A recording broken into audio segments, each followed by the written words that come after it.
Okay, my friends, I want to talk to you about letting other people's opinions take away your ideas, take away your oomph, take away the value that you think that you have, take away your joy, your spark, your business, your what it is that you want, your life.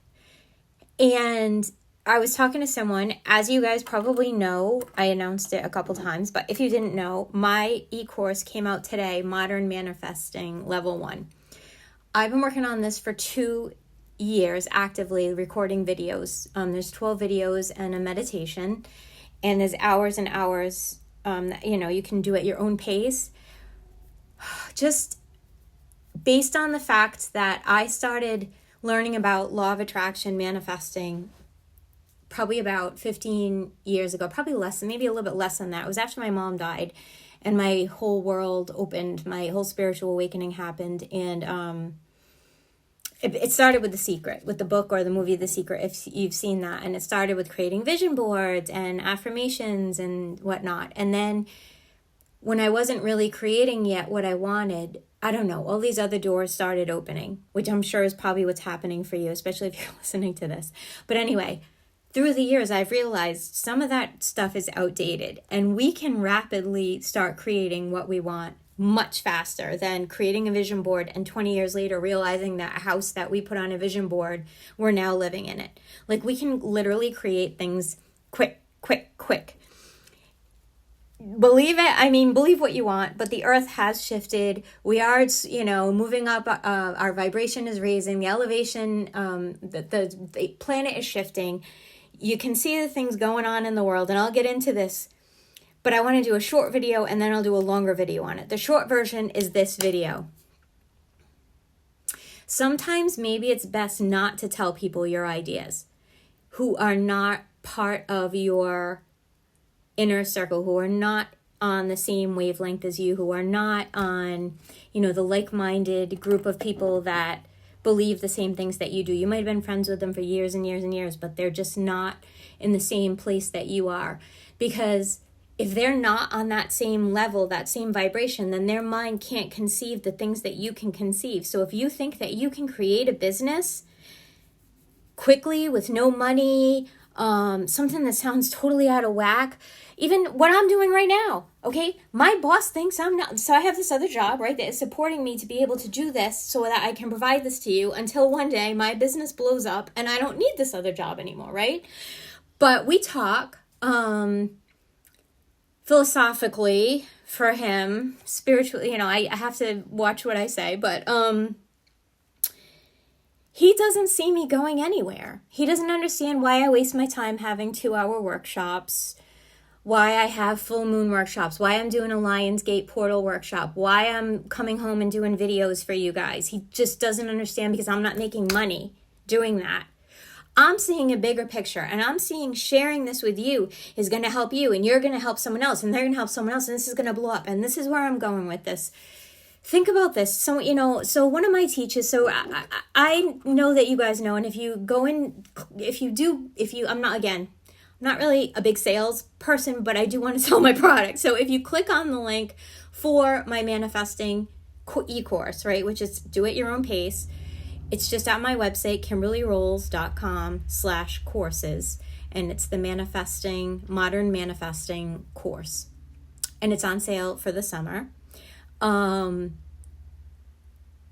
was I going with that? Sorry. My mind is like, I have so many things in my head right now. What I wanted to say, I'm not editing this because this is real. This is real.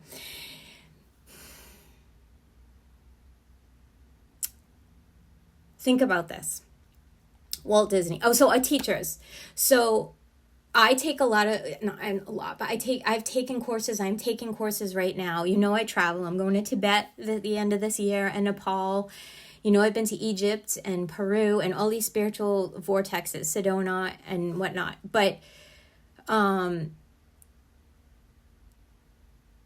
of my teachers went to Walt Disney World, and I haven't been there in a while, but this is a wild story.